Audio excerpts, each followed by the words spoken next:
सलाम, नमस्ते, सत श्री अकाल। मैं हूं रजा और आप देख रहे हैं रजाग्राफी अनस्क्रिप्टेड की मिडिल ईस्ट सबसे बड़ी रिपोर्ट। मिडिल ईस्ट का पहला अपलोड हम कर चुके हैं, पहला पोस्ट कर चुके हैं। अब आपको बता दूं कि सऊदी अरब को 3.5 बिलियन डॉलर की हथियारों की खेप सौंप दी गई है, अप्रूव कर दी गई है अमेरिका के द्वारा।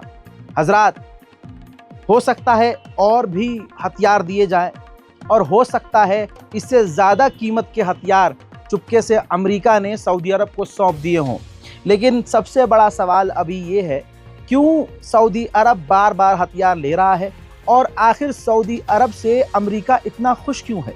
शायद इसीलिए क्योंकि सऊदी अरब फ़िलिस्तीन पर खामोश है, गज़ा के नरसंहार पर खामोश है, जिसका इनाम बार बार अमेरिका उसे दे रहा है। इजरायली ऑफिशियल्स का ऐलान है, उनका ये स्टेटमेंट है कि आने वाले कुछ ही हफ्तों के अंदर जो हमास की जो ग्राउंड मिलिट्री है वो पूरी तरह से गाज़ा में हार जाएगी। आपको इससे पहले वाले अपडेट में मैं दिखा और बता चुका हूं कि किस तरह से माल्टा के करीब जो है फ्लोटिला पर हमला किया गया।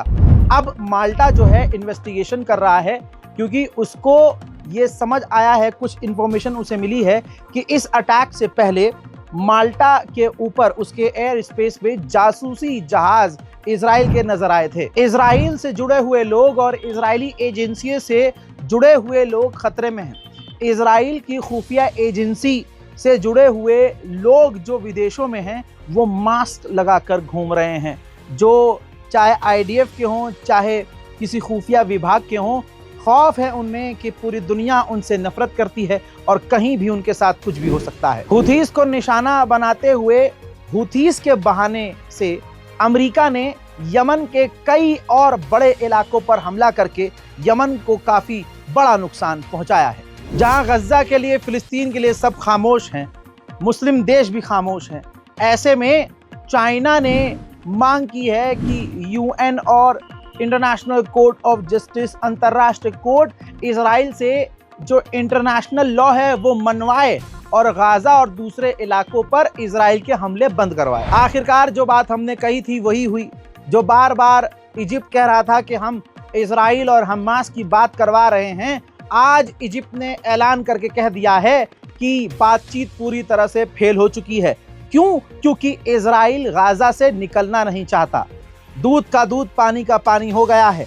ये सीज फायर की बातें, ये शर्त, ये मांगे, ये सब बकवास थी। इजराइल को गाज़ा पर कब्जा करना था, उसका वाहिद यही मकसद। दूसरी तरफ इजराइल की सिक्योरिटी एजेंसी और डिफेंस मिनिस्ट्री ने फैसला ले लिया है कि गाज़ा में हमले कम नहीं करेंगे, बल्कि अब हम गाज़ा के ऊपर हमले बढ़ाएंगे। इजराइल के ऊपर यमन की फिर भी एक मिसाइल दंदनाती हुई आई, जिसे इजराइल ने रोका तो सही, लेकिन उसका एक हिस्सा इजराइल के इलाके में जाकर गिर गया।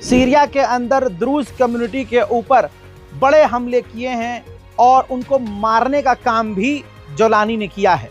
जोलानी ने सीरिया के अंदर शिया हो, द्रूज कम्युनिटी हो, अलवी सुन्नी हो, उनका नरसंहार किया है।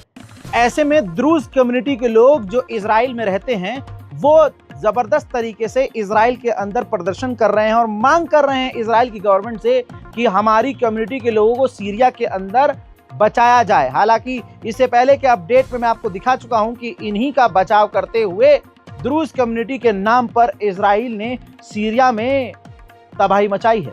लेकिन फिर भी इजराइल के अंदर द्रूज कम्युनिटी के लोग इजराइल के अंदर प्रदर्शन कर रहे हैं और मांग कर रहे हैं कि सीरिया के अंदर द्रूज कम्युनिटी को बचाया जाए। देखिए,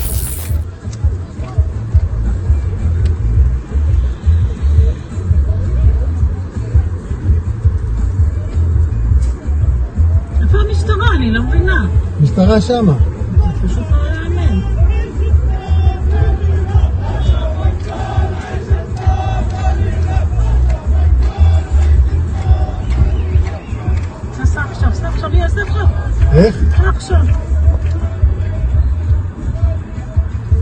עכשיו לא. איזה עכשיו אנחנו עכשיו?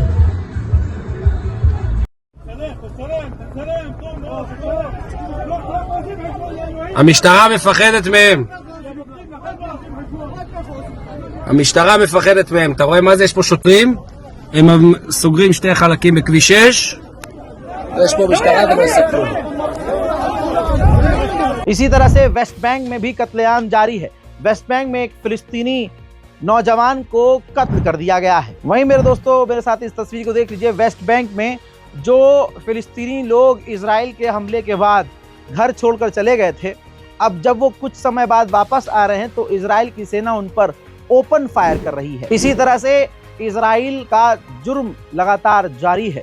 गाजा तो गया ही है, लेकिन वेस्ट बैंक में भी तबाही, गिरफ्तारियां, फिलिस्तीनियों के मकानों कब्जा जारी है।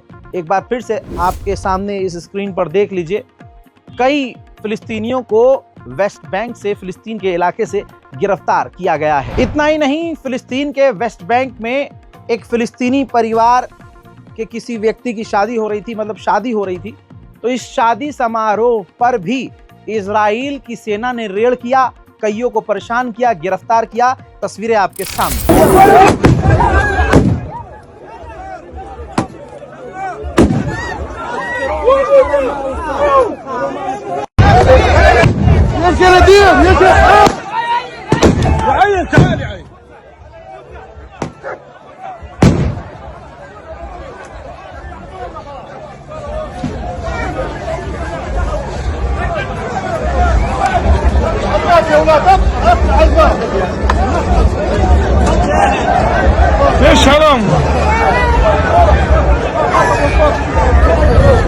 हजरात, आपको मालूम है कि वेस्ट बैंक और दूसरे इलाकों में इजराइल लगातार फिलिस्तीनियों के मकानों को तोड़ रहा है और वहां कब्जा कर रहा है। वेस्ट बैंक का एक और इलाका है तुलकराम, ऐलान किया है कि फिलिस्तीनी मकानों को इजराइल तोड़ेगा और उन पर कब्जा करेगा। वहीं आपको पता ही है, इंटरनेशनल ऑर्गेनाइजेशंस भी बोल चुकी हैं कि पत्रकारों के लिए सबसे खतरनाक जगह गाजा है। ऐसे में इजराइल ने अपनी ताज़ा तरीन बमबारी में एक फोटो जर्नलिस्ट को गाजा के अंदर कत्ल कर दिया है। सीरिया के गोलान हाइट में मौजूद जहां इजराइल का कब्जा है, वहां एक इजराइल का सैनिक एक्सीडेंट में वासिले जहन्नम हो गया है। हजरात, ये है मिडिल ईस्ट की कुछ खास खबरें जो आपसे छूटनी नहीं चाहिए थी। इससे पहले मैं आपको कई अपडेट दे चुका हूं, उम्मीद है कि आप तमाम वो अपडेट्स देखेंगे। मैं हूं रजा और आप देख रहे थे रजाग्राफी अनस्क्रिप्टेड। जय हिंद।